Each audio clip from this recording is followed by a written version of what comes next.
Help me hit 7,000 subscribers. Support the video with a like and share your thoughts in the comments. I read everyone.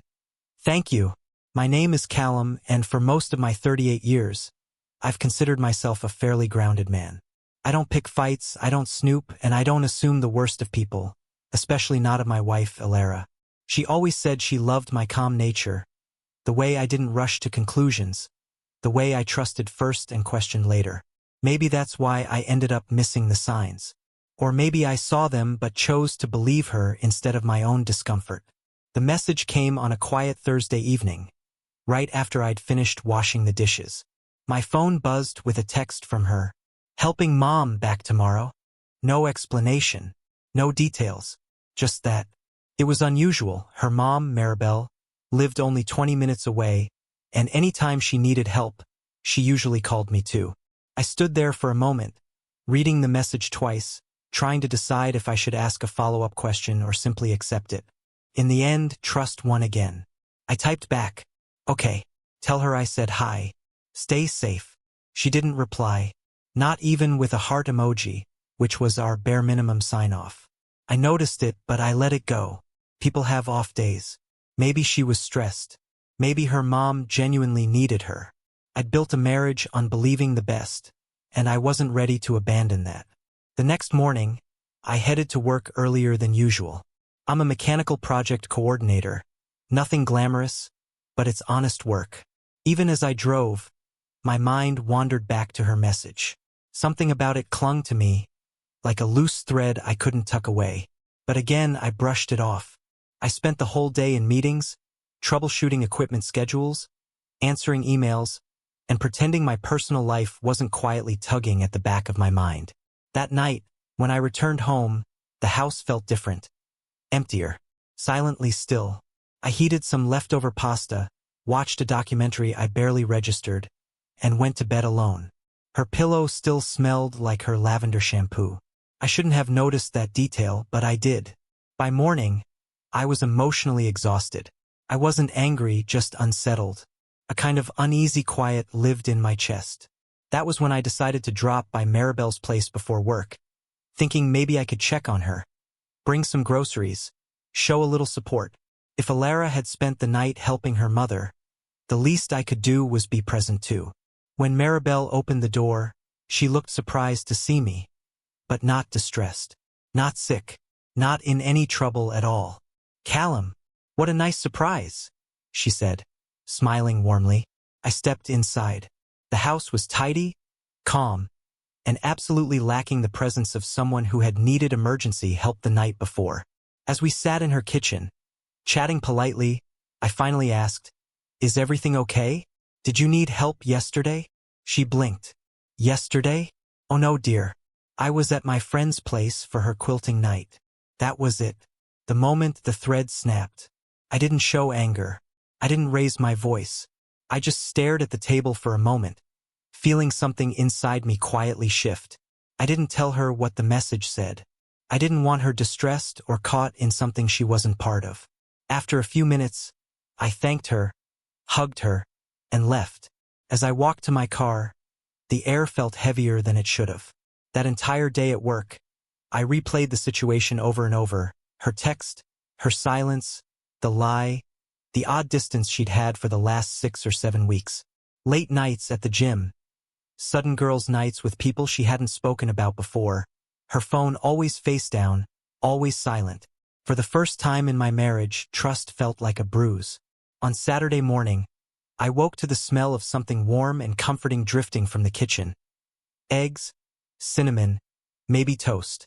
For a second, before remembering the situation, the scent brought an easy smile to my face. I walked out of the bedroom expecting to see Alara. Instead, I saw Maribel. In my kitchen, wearing an apron, humming softly as she plated breakfast. She turned, brightening when she saw me. "Good morning, sweetheart. Thought I'd treat you today." Before I could process anything, the front door opened. Alara walked in. Her hair was messy, and her expression froze the moment she saw her mother cooking in our kitchen. Her mouth fell open. "Mom? What are you doing here?" I leaned against the counter, my arms crossed, my expression calm. Too calm. I gave a small grin and said, "Hey, Maribel, your daughter's back from her date." Her fork clattered against the plate. The room fell into a silence so sharp it felt like the air itself had been cut open. Alara's eyes darted between me and her mother, her face draining of color. Maribel looked utterly confused, turning slowly toward her daughter like she was searching for context she didn't have. "Alara," she said carefully. What is Callum talking about?" My wife swallowed hard. Her hands trembled as she tucked a strand of hair behind her ear, trying to regain control. But guilt never hides gracefully. It shows up in the smallest movements. "Callum," she whispered, "can we talk privately?" I didn't move from where I stood. "We can talk right here. You lied about being with your mom, so I think it's fair she hears the truth too." Her breathing sped up. "Please, not in front of her." Maribel looked at her daughter, her brow furrowing. "You told him you were with me?" She didn't answer. She didn't have to. The silence did it for her. Could have raised my voice. I could have accused her outright. But anger wasn't what I felt. Not anymore. It was something quieter. Something settled. Something final. So I spoke calmly. "Yesterday morning, I visited your mom. She wasn't even home the night you claimed you were helping her." Maribel gasped softly, one hand covering her mouth.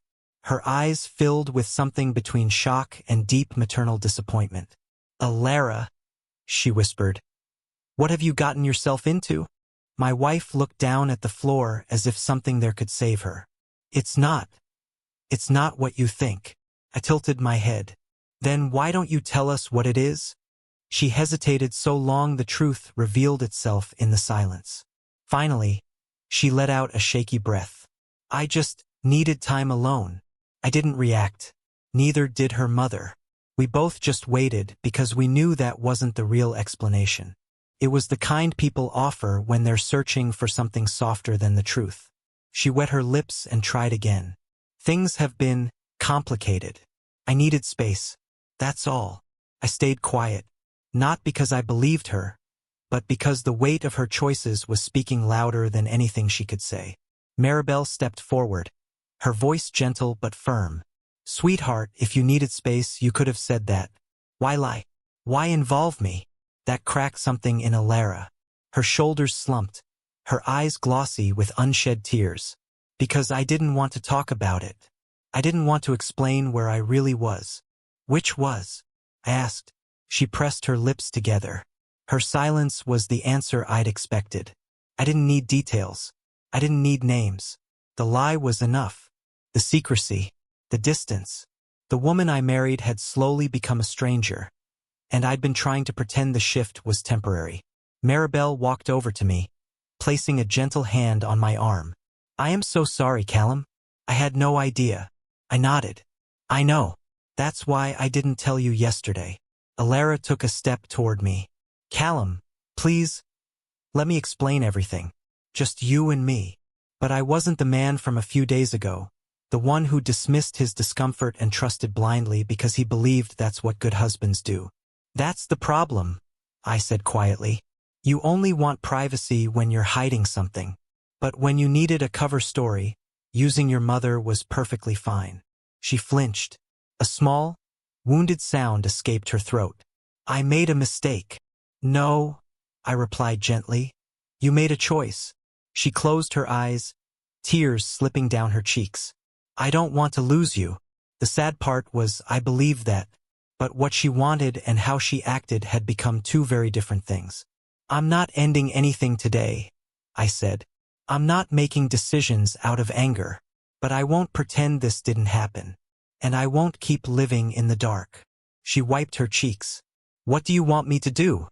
"Start with honesty," I said. "Real honesty. Not excuses. Not half-truths. I want the truth, even if it hurts." Maribel looked at her daughter, her expression soft but resolute. "Alara, you owe him that. And you owe yourself that too." For a moment, none of us spoke. The kitchen filled with quiet. The kind that comes right before a storm breaks or the air clears forever. Finally, she whispered, "I'll tell you everything, but Can you give me until tonight? I need to sit with it. I need to be brave enough to say it out loud. I studied her. The woman I'd loved for years looked small and human and deeply flawed. Someone who wasn't cruel, but careless.